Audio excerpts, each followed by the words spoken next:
Right, well, for those of you that have noticed, I've swapped out my axe stand for this, which is a little steadier. You should always check your gear. My mistake. I think my legs have gone past the sell-by date,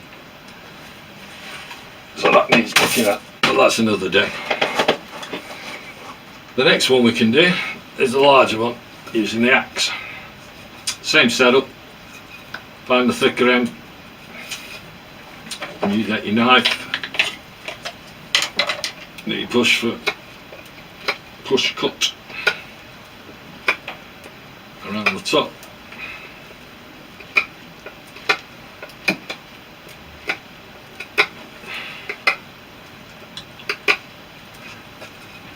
Take your middle finger again, give it a mark, and at this time use the saw.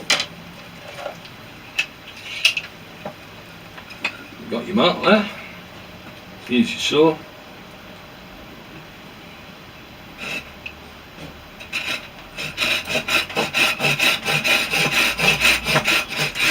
Now you're not trying to cut all the way through, remember, just making a good notch. Back to your knife. Always away from it, using your push cut again. God, this thing is hard stuff.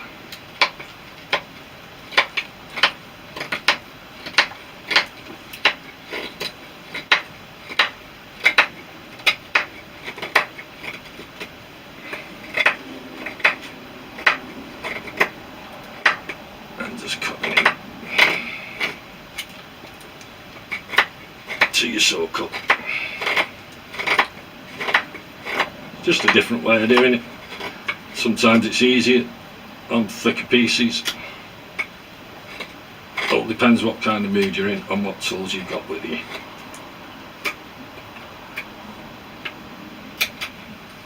And there you go.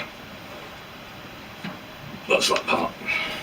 For the point, you can use your axe.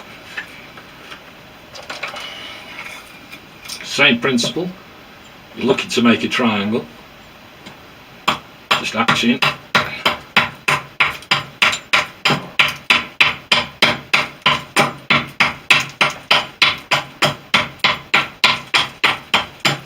so you're right a third of the way through, turn around,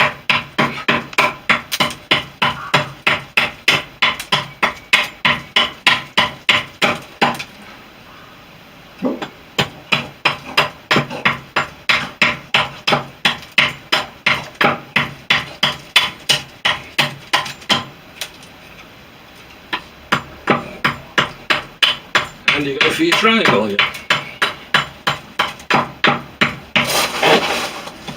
Just adjust this.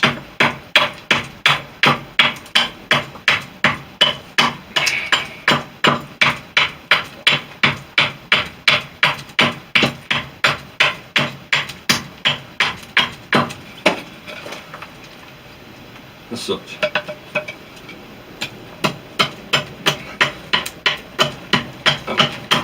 When your triangle gets thinner, if you're carrying on with the axe, you want to be more careful because you will break the tip of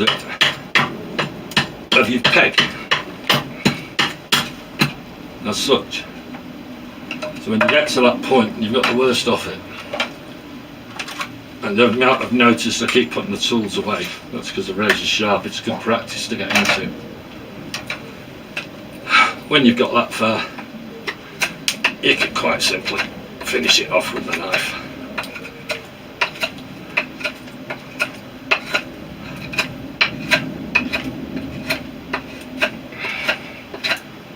And this is obviously easier with greenwood, but there you go. One big tent peg, and they're as simple as that to make. You make as many as you need.